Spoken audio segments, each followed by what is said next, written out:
आज की वीडियो के अंदर हम एक शॉर्ट टर्म रिव्यू करने वाले हैं टाटा स्मॉल कैप फंड की। गिरावट के दौर में इसके अंदर सबसे ज्यादा गिरावट चल रही थी स्मॉल कैप कैटेगरी के अंदर।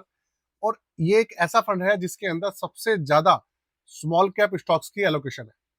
अब जब स्मॉल कैप स्टॉक्स ने भागना शुरू करा है तो इसके अंदर कितनी रिकवरी देखने को मिली है, क्या आपने बेंचमार्क को अभी भी बीट कर पा रहा है या नहीं कर पा रहा है, इसके ऊपर बात करने वाले हैं। तो नमस्कार दोस्तों, सबसे पहले चैनल को सब्सक्राइब कर लीजिएगा और वीडियो को लाइक जरूर कर दीजिएगा। वीडियो बहुत छोटी है तो इसलिए आपका जो टाइम है बिल्कुल भी नहीं वेस्ट होगा। चलिए शुरू करते हैं, चलते हैं। कंप्यूटर स्क्रीन आपके सामने चालू हो चुकी है। फंड का नाम भी आपके सामने है, Tata small cap fund direct plan.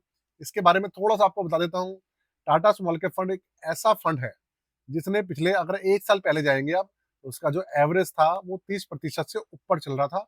और इसके रिटर्न्स के आगे स्मॉल कैप कैटेगरी के अंदर आगे पीछे कोई भी नहीं था। लेकिन इसके अंदर पिछले कुछ समय से बुरा दौर चल रहा है। इसकी जो रैंकिंग थी वो 5 स्टार हुआ करती थी, लेकिन अब इसकी रैंकिंग 3 स्टार पे सिमट गई है। रैंकिंग बढ़ी नहीं है, ना ही घटी है। और ये अपने कुछ समय से अपने बेंचमार्क को बीट नहीं कर पा रहा है। इन्वेस्टर्स परेशान है। एयूएम 10,000 करोड़ से ऊपर का पहुंच चुका है। अब क्या कंडीशन चल रही है उसकी बात करते हैं। सीधा एवरेज पे चलते हैं।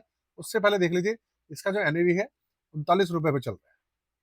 रैंकिंग आपको बताई दी है मैंने, 3 स्टार चल रही है। अब आप देखिए इसका बेंचमार्क है BSE 250 small cap. Nifty small cap हो या BSE स्मॉल कैप हो, बात एक ही है। 7 साल का एवरेज देख लीजिए, 20.37% है। बेंचमार्क को बीट कर रहा है अपने। 5 साल में 19.77% का एवरेज है। 19% से ये अपने बेंचमार्क को बीट कर रहा है। 3 साल का एवरेज इसका बिगड़ गया है। 14.67% का एवरेज है। बेंचमार्क 21% का एवरेज निकाल रहा है। एक साल में ये माइनस में चल रहा है। माइनस में 7.26%। बेंचमार्क 4.5% पॉजिटिव में है। 6 महीने में 11.69% नेगेटिव में है। बेंचमार्क 3.77% नेगेटिव में है। 3 महीने में ये 1.25% पॉजिटिव है और बेंचमार्क 8.71% पॉजिटिव में है। यहाँ पर अगर आप देखेंगे तो एक महीने में अगर आप देखें तो इसकी जो रिटर्न्स निकाल के दिए हैं वो है 11.46%।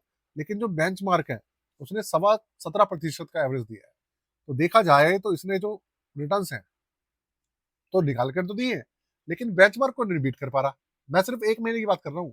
कम से कम एक महीने के डेटा के हिसाब से तो बेंचमार्क को बीट कर देता है ये। और एक चीज आपको दिखाने वाली क्या है वो मैं आपको बताता हूँ। अब आप देखो, जो चीज मैं आपको दिखाना चाह रहा था वो ये है, लार्ज कैप इस फंड के अंदर बिल्कुल भी नहीं है, जिससे कि इसकी जो परफॉर्मेंस है वो डाउन हो। मिड कैप सिर्फ 7.5% है और 92% हिस्सेदारी सिर्फ स्मॉल कैप स्टॉक्स है इसके अंदर। तो आप समझो इतने ज्यादा स्मॉल कैप स्टॉक्स होने के बावजूद इसके अंदर जो बेंचमार्क है एक महीने के अंदर ये बेंचमार्क को बीट नहीं कर पा रहा है। मैं 3 महीने, 6 महीने, एक साल की बात नहीं कर रहा हूँ। सिर्फ एक महीने में मुझे उम्मीद थी इससे कि बेंचमार्क को बीट कर देगा। रिटर्न्स निकल कर आए हैं लेकिन स्लो है। देखते हैं भैया, शायद ये कुछ अपडेट करें और दोबारा से अब आने वाला जो समय है उसके अंदर ये दोबारा से बेंचमार्क को ये बीट कर पाए। रिटर्न्स तो अच्छे निकल कर आ रहे हैं स्मॉल कैप स्टॉक्स के अंदर। सारे स्मॉल कैप फंड जो है अच्छे रिटर्न्स निकाल रहे हैं, लेकिन इसके अंदर थोड़ा सा अभी चल ही रहा है। इसके अंदर 62 स्टॉक्स है अभी। और देखिए सबसे बड़ा सेक्टर इसका मटेरियल है, इंडस्ट्रियल है। उस चीजों के अंदर हम बात नहीं करेंगे क्या चीज है क्या चीज नहीं है। तब इसका प्रॉपर एक महीने बाद जब रिव्यू दोबारा करेंगे तब बात करेंगे क्या हाल इसका रहा है, अपडेशन आया नहीं आया, तब बात करने वाले हैं। अच्छा, एक चीज इसके अंदर देखने वाली ये है कि इन्होंने करीबन 9.25% कैश अभी भी बचाया हुआ है। मार्केट में सारा एलोकेशन इन्होंने कैश नहीं लगाया है। 90% कैश रखा है इन्होंने अभी मार्केट के अंदर। बाकी 10% के आसपास बचा रखा है। या तो इनको मार्केट के ऊपर विश्वास नहीं है, कुछ भी है, ऐसा ही कुछ कारण है। इसके अलावा अगर चार्जेस के बारे में आपको थोड़ा सा बताऊं, उससे पहले आपको बता देता हूँ पोर्टफोलियो सर्विसेज के बारे में।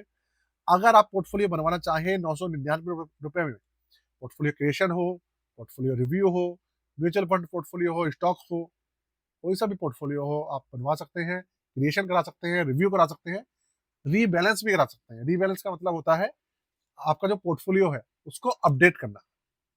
समझ रहे हैं आप बात को? बेकार की स्कीम्स है उनको अपडेट करना, वो सब चीजें हैं। बेकार स्कीम्स को बाय बाय करना, वो सब चीजें होती है अपडेशन में। अपडेशन और रीबैलेंस सेम ही है। तो ये सब चीजें दोस्तों, चार्जेस 999 है। डिस्क्रिप्शन के अंदर व्हाट्सअप नंबर है, यहाँ पर भी व्हाट्सअप नंबर लिखा है। आप हमसे इस नंबर पे जुड़ सकते हैं, आपकी जो क्वेरी है रेज कर सकते हैं। चार्जेस हैं वो भी बता देता हूँ, जिससे कि कोई नया भाई है तो उसको भी पता लग जाए। 2018 में लॉन्च हुआ था और 0.40% इसका एक्सपेंस रेशियो है।